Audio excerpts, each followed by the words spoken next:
स्वाभिमान की बात करते हैं। और नीतीश जी तो चाहते हैं पूरा बिहार और बिहारी आगे बढ़े, बिहारियों के लिए लगातार चिंतित रहते हैं। और इस प्रगति यात्रा में अभी आप देख रहे होंगे जो विपक्ष के साथी युवा है कह रहे हैं कि नीतीश कुमार जी कहीं निकलते नहीं, कहीं कुछ करते नहीं।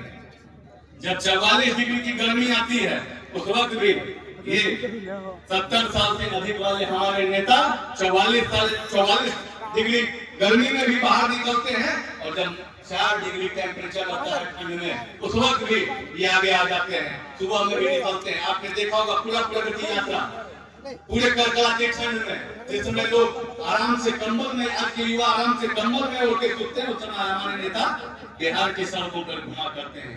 आपके चकाई में एक नहीं कई ऐसी योजनाएं हैं जो आपके बीच में आ गई हैं। यहाँ के लोग पहले मैं मानता हूँ कि काम करने के लिए बाहर जाना पड़ता था, लेकिन आज आपके बीच में 4000 करोड़ की लागत से इथेनॉल का प्लांट बैठ रहा है चकाई के बेटरपहरी पंचायत में। जिनको भरोसा नहीं है उन साथी को मैं कहूंगा कि आप चलिए और वहां जाकर देख लीजिए, प्लांट नहीं बन रहा होगा तो आप जो सजा मुकर्रर कर देंगे आपका बेटा भुगतने को तैयार। सुमित भैया जिंदाबाद जिंदाबाद जिंदाबाद। अभी आपको मैं बता दूं, उसको इथेनॉल प्लांट के अलावा मैं बता दूं, अभी 1000 करोड़ रुपए के हिसाब 1000 करोड़ की लागत से अभी आपके यहाँ टीएमटी बार माधोपुर में सारी पंचायत में बैठने जा रहा है। और हम लोगों का सहयोग और साथ वैसे ही मिलता रहा। हमें लगता है वो 1000 से 10,000 करोड़ का निवेश करेंगे। ये अगर निवेश हो रहा है यहाँ किसके लिए हो रहा है? ये चकाई के युवाओं के लिए, जमुई जिला के युवाओं के लिए।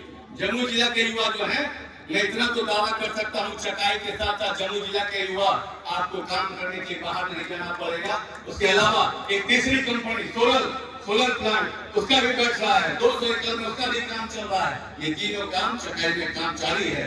इसके अलावा कई कंपनियों से हम लोगों की बात चल रही है, लगातार हम लोग प्रयासरत हैं कि वो और सारे निवेशक हमारे चकाई में पहुंचे। इसके अलावा हम लोगों ने एक मांग रख दी है सोनो में डिग्री कॉलेज के लिए, और सोनो और चकाई प्रखंड मुख्यालय जो है उसको हम लोगों ने नगर पंचायत के लिए मांग रखा है, उसको प्रस्तावित भी कर दिया हम लोगों ने, और बहुत जल्द उसकी भी स्वीकृति हम लोग ले लेंगे। 140 करोड़ की लागत से 5 दर्जन से अधिक चेकडैम आपके यहाँ काम जारी है। अब आप जहाँ भी सोचते होंगे ये इलाका सुखाग्रस्त कहलाता था, उग्रवादग्रस्त कहलाता था। 3-4 बजे के बाद लोग इलाका छोड़ दिया करते थे, या तो देवघर या फिर जमुई चले जाया करते थे। आज की स्थिति आप देख लीजिए, आज अपने घर में लोग खुशहाल होकर रह रहे हैं। 2010 में जब मैं पहली बार चुनाव लड़ रहा था उस वक्त लोग कह रहे थे चकाई के लोग कि चकाई में बिजली नहीं है, जो इंसान चकाई में बिजली ले आएगा उसे वोट मांगने की आवश्यकता नहीं पड़ेगी। हम लोगों ने साल भर के अंदर चकाई में बिजली लाया और साल भर के अंदर में घर घर तक बिजली पहुंचाने का काम किया है। आज चकाई प्रखंड के घर घर में बिजली पहुंच चुका है। उसके अलावा 350 करोड़ की लागत से 337 आहार पोखर, अब आप जहाँ भी जाते होंगे पटवन की कमी नहीं हो रही होगी।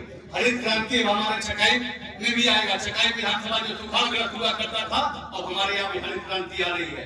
15 नए प्राथमिक विद्यालय खोले का स्वीकृति हम लोगों ने लिया है, एवं दर्जनों उच्च विद्यालय का भवन हम लोगों ने कंप्लीट किया है। ये 5 वर्ष का कार्यकाल में हम लोगों ने किया है।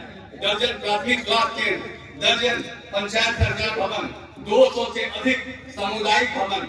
बटिया में आपका शक्ति उपकेंद्र, चकाई और बटिया के बीच में जो बिजली शक्ति उपकेंद्र होता है उसकी दूरी बहुत अधिक थी।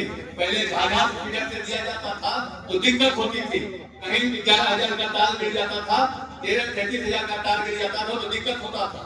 इन सब चीजों को सोचते हुए हम लोगों ने विद्युत शक्ति उपकेंद्र यहाँ के बटिया में लगाया है। जगह भी निर्धारित हो गया है और बहुत शीघ्र इसी माह में उसका भी काम चालू होने जा रहा है। ये किसके लिए किया जा रहा है? ये सोनभद्र चकाई की जनता की, सोनभद्र चकाई की जनता को कोई तकलीफ कोई परेशानी नहीं है, क्योंकि मैं कभी भी आपके बीच में नेता की हैसियत से नहीं, आपके बेटा की हैसियत से, आपके भाई की हैसियत से आपके बीच में रहता हूँ, काम करता हूँ और ये चाहता हूँ कि आपका भाई सदैव आपके सुख दुख में खड़ा रहे।